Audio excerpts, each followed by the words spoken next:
Hello students English की classes में आपका एक बार फिर से स्वागत है। आज हम डिटरमाइनर के टॉपिक के बारे में समझेंगे। डिटरमाइनर्स क्या होते हैं? Determiners are the words which are used before noun और एडजेक्टिव टू फिक्स और define the noun some way और द अदर वे। मतलब डिटरमाइनर्स ऐसे शब्द होते हैं जो किसी नाउन से पहले आते हैं या फिर एडजेक्टिव से पहले आते हैं, और उस नाउन या एडजेक्टिव जिसके पहले ये आए हुए उसके मीनिंग को ये लिमिटेड कर देते हैं, सीमित कर देते हैं। डिटरमाइनर्स बहुत सारे होते हैं। यहाँ पे हम अभी फ़िलहाल सिर्फ कुछ ही डिटरमाइनर्स की बात करेंगे जो इम्पोर्टेंट है। जैसे सबसे पहला है हमारा सम और एनी। सम और एनी का यूज कहाँ होता है? सबसे पहले हम सम के बारे में पढ़ेंगे, सम का यूज कैसे करेंगे। सम का यूज हम पॉजिटिव सेंस के लिए करेंगे। जब हमें पॉजिटिव सेंटेंस बनाना होता है, अफर्मेटिव सेंटेंस बनाना होता है, तो हम सम का यूज करेंगे। सम का मीन वैसे होता है मीनिंग कुछ। एक एग्जांपल देखते हैं, some people are very gentle. तो यहाँ पे सम ने ये जो नाउन आया है इसको लिमिटेड कर दिया, इसके मीनिंग को यहाँ पे सीमित कर दिया है, यानी कि लोगों की संख्या कितनी है? कुछ। तो ये अफर्मेटिव सेंस में यूज हुआ है। एनी का यूज हम कैसे करते हैं? एनी का यूज हम नेगेटिव सेंस में या इंट्रोगेटिव सेंस में, जब हमें नेगेटिव और इंट्रोगेटिव कोई सेंटेंस बनाना होता है तो हम एनी का यूज करते हैं। एग्जांपल देखते हैं, he has not bought any book. उसने कोई पुस्तक नहीं खरीदी है। यहाँ पे एनी का मीनिंग आया है कोई। ठीक है, हम एक और सेंटेंस देखते हैं, is there any tea in the pot. क्या पोट यानी कि बर्तन में कुछ चाय है? तो एनी का मीनिंग कुछ और कोई दोनों निकल सकता है अकॉर्डिंग टू द सिचुएशन, वो हमें देखना होता है। कभी कभी क्या होता है, अभी आपको बताया था सम का यूज से पॉजिटिव सेंस में होता है। कभी कभी सम का यूज हम इंट्रोगेटिव सेंस में करते हैं।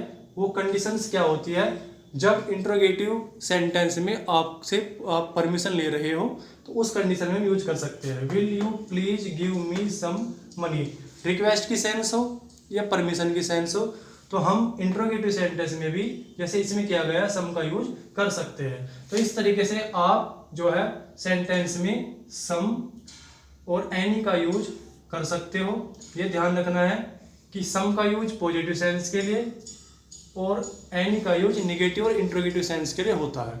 अब हम आगे बढ़ते हैं, फ्यू। फ्यू का क्या मतलब होता है? नॉट मैनी, ज़्यादा नहीं, यानी कि ना के बराबर।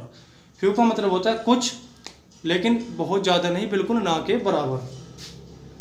फ्यू स्टूडेंट्स में अटेंड द क्लास। अब जैसा कि क्लास में बहुत सारे बच्चे होते हैं, तो फ्यू स्टूडेंट्स हमने जैसे ही बोला तो इसका मतलब है कि ना के बराबर कुछ बच्चे, लेकिन ना के बराबर उनकी संख्या है, वो क्लास को अटेंड कर सकते हैं। तो फ्यू का यूज हम उस कंडीशन में करते हैं जब हमें जो मात्रा है वो ना के बराबर दी हुई हो, संख्या जो है वो ना के बराबर दी हुई हो। ऑल का यूज हम कहाँ करते हैं? ऑल का मतलब होता है सारा, पूरा। जब असंख्य संख्या, ऐसी संख्या जिसको हम गिन नहीं सकते, ठीक है, तो हम ऑल का यूज करते हैं। All the mangoes are sweet, सभी या सारे मैंगो मीठे हैं। इस कंडीशन में हम ऑल का यूज करेंगे। तो इस तरीके से आप इनका यूज कर सकते हो। अब इसके बाद हम समवन का यूज करेंगे और एनीवन का। समवन का यूज कहाँ होता है? हम समवन का यूज करते हैं पॉजिटिव सेंस के लिए और एनीवन का यूज करते हैं हम नेगेटिव सेंस के लिए या फिर इंट्रोगेटिव सेंस के लिए। एक एग्जांपल मैं आपको बताता हूँ, उसके तरीके से हम इसको समझेंगे। जैसे कि हम सबसे पहले समवन की बात करते हैं।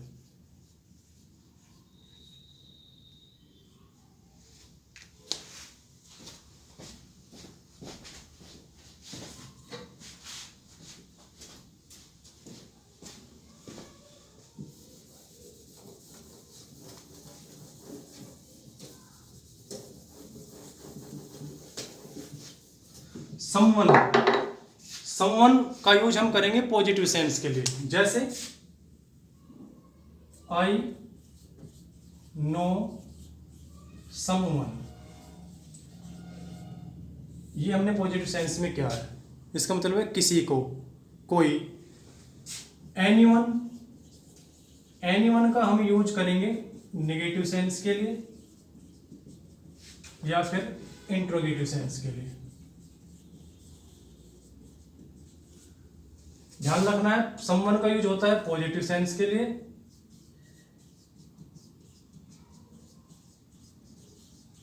और एनीवन का होता है निगेटिव या इंट्रोगेटिव सेंस के लिए। जैसे हैज एनीवन सीन हिम। अब ये देखो, इस सेंटेंस में समवन का यूज हुआ है, ये पॉजिटिव सेंस है, और इस सेंटेंस में एनीवन का यूज हुआ है और ये इंट्रोगेटिव सेंस है। हैज एनीवन सीन हिम, क्या किसी ने उसे देखा है। यहाँ पे एनीवन की सेंस निकल के आई, मीनिंग निकल के आई है किसी ने, और यहाँ पे आया है आई नो समवन, किसी को। तो इस तरीके से हम समवन और एनीवन का यूज कर सकते हैं। एक और